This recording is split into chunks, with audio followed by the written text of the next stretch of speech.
Dans la prochaine capsule, on va voir les nombres fractionnaires et les fractions. Il arrive souvent qu'une fraction soit plus grande que 1.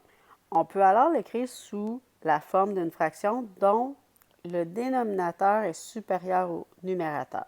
Dans l'exemple qu'on a ici, on a 9 quarts. On peut le représenter en dessin. Fait que j'ai 9 quarts. Fait que parce que c'est des quarts, mes pizzas vont être séparées en 4. Et là, ben, ma première pizza, elle va avoir 4 quarts. Ensuite, si j'ajoute une deuxième pizza, je suis rendue à 8 quarts. Mais comme j'en veux 9, je vais aller prendre un morceau sur une autre pizza. Donc, si je regarde ça, bien, j'ai 9 quarts de dessiner. Mais on pourrait dire en nombre fractionnaire, bien, l'entier suivi d'une fraction. Donc, j'ai 2 pizzas complètes et un quart de pizza. Mais là, on le fait avec le dessin pour le visualiser. Je vais refaire la même chose avec le dessin, mais ensuite, je vais te montrer comment on peut passer rapidement d'une fraction à un nombre fractionnaire en utilisant la division. Donc, le dessin est pour t'aider à visualiser, mais ensuite, on peut y aller rapidement. Donc, si j'ai 13 demi, comme c'est des demi, je vais séparer en deux mes pizzas. Donc, ma première pizza me donne 2 morceaux. Ensuite, j'ai 2 morceaux supplémentaires, je suis rendue à 4, à 6 morceaux, à 8, 10 morceaux, 12 morceaux. Et comme j'ai besoin d'un 13e, je vais prendre la moitié d'un morceau. Donc, si on regarde, bien, on a 6 pizzas complètes et une demi. Donc, mon nombre fractionnaire va être 6 et une demi.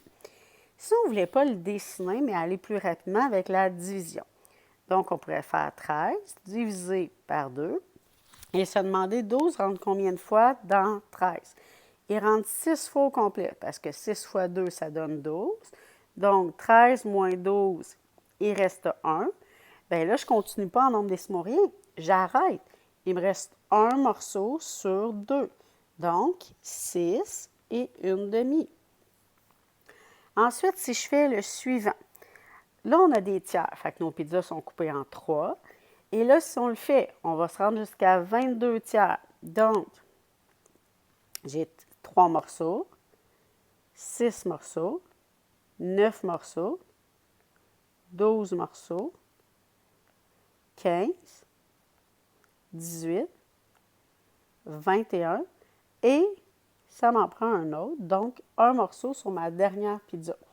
Fait que si on regarde, bien, on a 7 pizzas et un tiers. Mais si on voulait aller plus vite et sans faire le dessin, parce qu'il faut être efficace, on peut faire notre division. 22 divisé par 3. 3 rentre combien de fois complètement dans 22? Il rentre 7 fois. Puis 7 fois 3, ça donne 21, donc je peux enlever 21. Il reste 1. Donc, mon 1, je vais dire, bien, c'est un morceau sur les 3 morceaux d'une pizza. Fait que la fraction équivalente à 22 tiers, c'est 7 entiers et 1 tiers. Ensuite, il faut aussi être capable de passer d'un nombre fractionnaire à une fraction. Donc, faire l'inverse. Fait qu'on transforme le nombre entier en fraction équivalente, ayant le même dénominateur que la fraction. Ensuite, on additionne les numérateurs. Je vais te l'expliquer, ça va être plus facile. Là, on va le visualiser, puis ensuite, on fera le calcul. Donc, si je te dis j'ai 2 pizzas complètes, mais mes 2 pizzas, comme ma fraction à côté, c'est des quarts, parce qu'on dit 2 pizzas et 3 quarts, bien, je vais séparer toutes les pizzas en 4. Donc, ici, si on regarde, on aura besoin de 3 pizzas. Fait qu'on les a déjà séparées, mais mes 2 premières pizzas, bien, ils sont complètes. Donc, je peux les colorer au complet. Donc, la personne, par exemple, elle a mangé 2 pizzas complètes. Et sur un autre, elle a mangé le 3 quarts, donc 3 morceaux sur 4. On s'entend, ça peut être une famille qui a mangé ça. Ça pourrait être une personne, mais c'est des petites pizzas. Donc, ça, il ne faut pas se casser la tête avec ça. L'idée, c'est de comprendre le principe.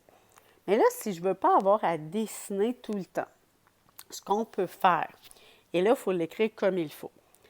L'idée, c'est que nos 2 premières pizzas, on sait qu'on les sépare en 4 parce que notre dénominateur de notre fraction, c'est 4. Donc, on va dire, ça fait 2 pizzas fois 4, parce que ça va me faire 4 morceaux dans chacune de mes pizzas. Plus, il y aura 3 morceaux dans la dernière. Mais tout ça, c'est des quarts. Fait qu'il ne faut pas l'oublier. Ensuite, si on fait notre calcul, bien, les 2 fois 4, bien, cette pizza-là, plus celle-là, 2 fois 4, ça me fait 8 morceaux. Plus les 3 morceaux qui sont ici, tout ça, ça va être des quarts. 8 plus 3, ça me fait 11. Et ça reste des quarts. Donc, ma réponse, 11 quarts. Parce que j'ai fait 2 fois le dénominateur qui était 4, parce que j'ai tout séparé mes pizzas en 4. Donc, 2 fois 4 sur mes 2 premières pizzas, ça me fait 8 morceaux. Et j'ajoute les 3 morceaux qu'il y avait sur la dernière. Le suivant, je veux des huitièmes, parce que ma fraction, c'est 3. Bien, mon nombre fractionnaire, c'est 3 pizzas complètes et 5 huitièmes de pizza. Donc, mes 3 premières pizzas, ils sont complètes. Et l'autre pizza, il y a 5 morceaux sur les 8 qui sont pris. Mais si je veux calculer plus vite, parce que là, si je le fais, je vais avoir 3 fois 8, parce que mes 3 premières pizzas, ils ont chacun 8 morceaux. Fait que j'avais 8 morceaux, 8 morceaux, 8 morceaux. Fait que 3 fois 8, plus les 5 morceaux qui sont pris sur la dernière. Mais tout ça, il ne faut pas oublier que c'est des huitièmes, parce que ma fraction, mon dénominateur de ma fraction, c'est des huitièmes. Ensuite, si je veux le calculer, bien, 3 fois 8, ça me fait 24 morceaux, plus les 5 morceaux qui sont sur ma dernière pizza qui n'est pas complète.